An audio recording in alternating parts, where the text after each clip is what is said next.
Hi everyone, so we are focusing on E's at the end and silent E syllables.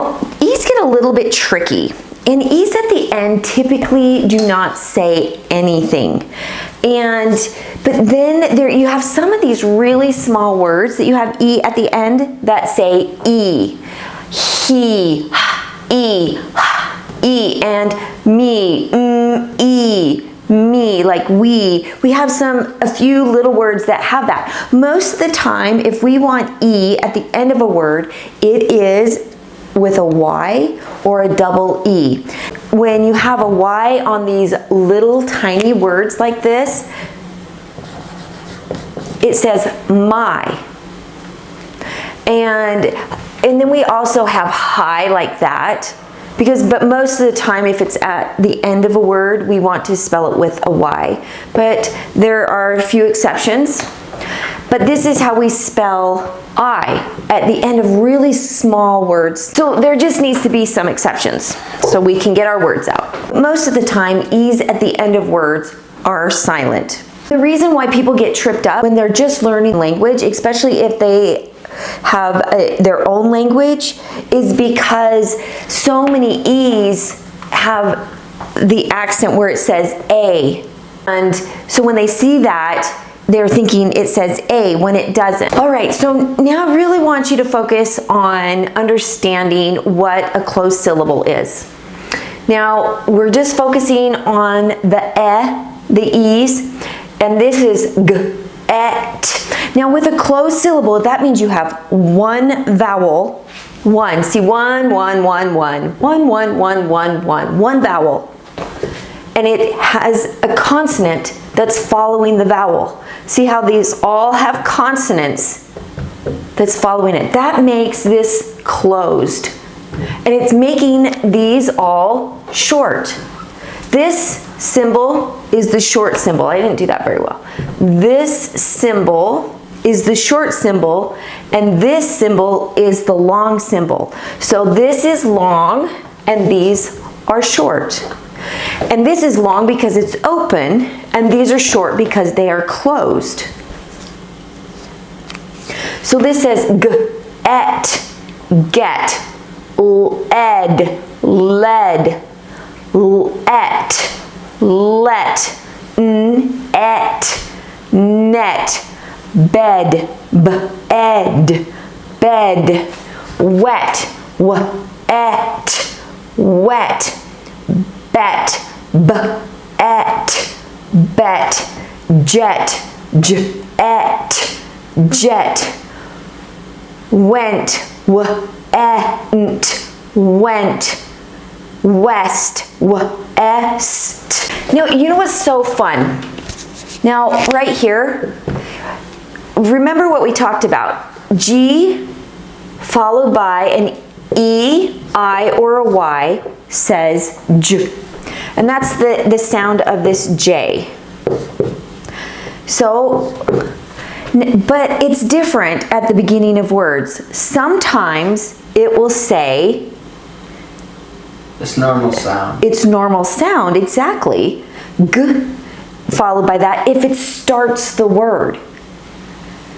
And see how this is starting the word with a J. And so sometimes you get that.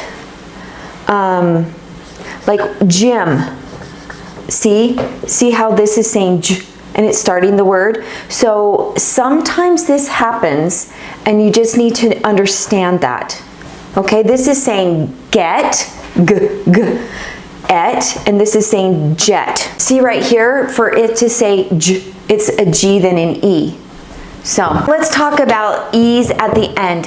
When you have an E at the end of a word, it is, I would just say, always doing a job. It's always doing something.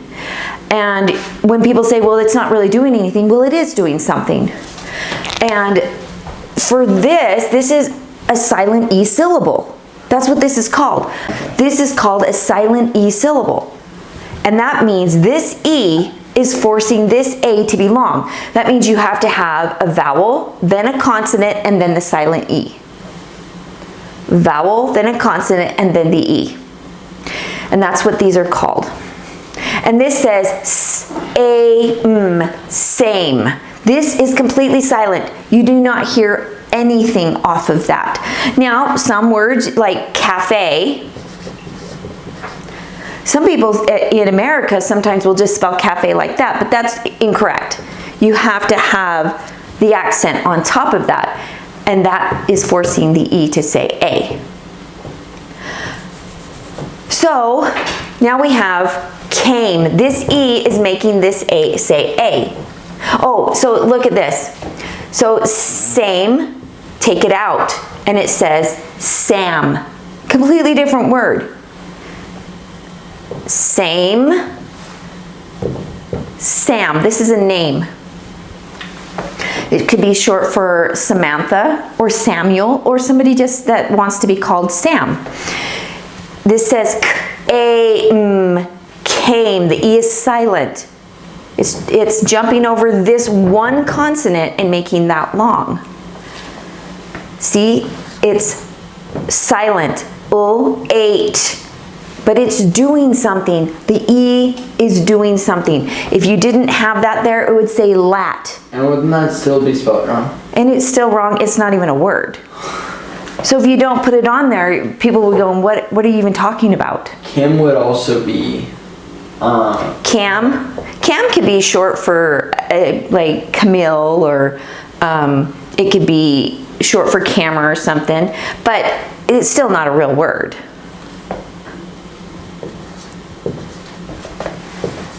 So game.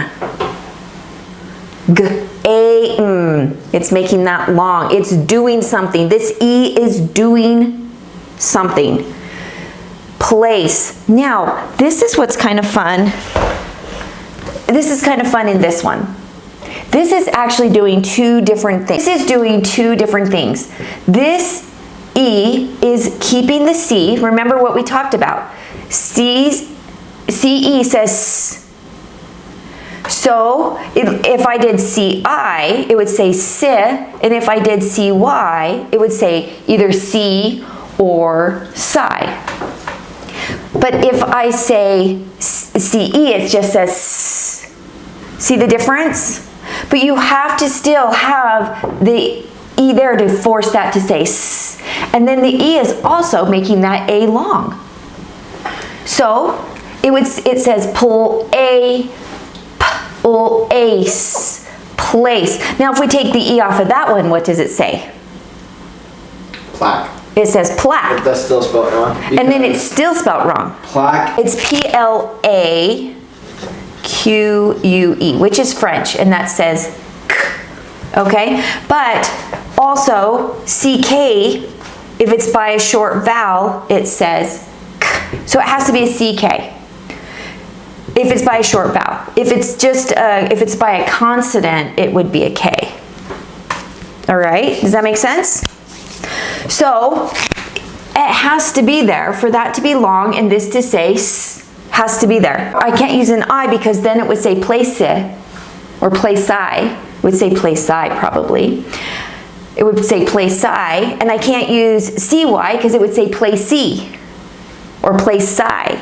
Anyways, so the E has to be there to make this say S and that to be long and say A. Place. Now, square. It's jumping over and making that say A-er. A-er. What if I did that? What does it say? Square. Square. Because A-R Square. says R. Like the word star, right? We add the E on there. It is no longer a vowel R syllable. It is a silent E syllable, and it says air, R, star, S-T-A-R-R. stare, star, stare. Oh, value. What is the E doing here? Well, this is part of the vowel team. You cannot have V-A-L-U.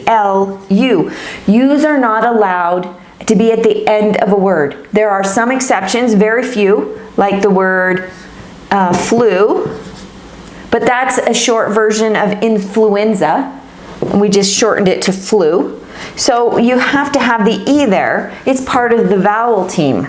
It's doing something. Range, the E is there only to keep this to say J. We cannot have G's. You cannot spell range like that. J's are not allowed to be at the end of words. So if we want the J sound to be at the end of the word, it has to be spelt with a GE. But what we talked about earlier, if you have a GE at the beginning, maybe if you don't know the word, Most of the time. if you have it at the beginning, it could either say g, get, or je. It could be either one depending on the word.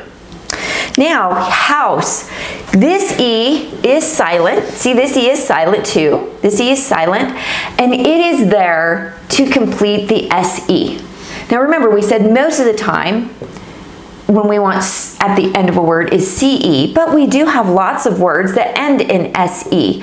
Most words that end in SE are Z. We don't, but not this word. This says house. But we can't spell, even though S's say S all of the time, you can't say, put an S at the end. It would be HOUS, but that would mean S's at the end of words are plural, and that would mean more than one how. There is no more than one how. It doesn't exist. This word does not exist. So you just add an E on the word. All right, that's it for this lesson. We'll see you in the next one. Bye, everybody. Take care.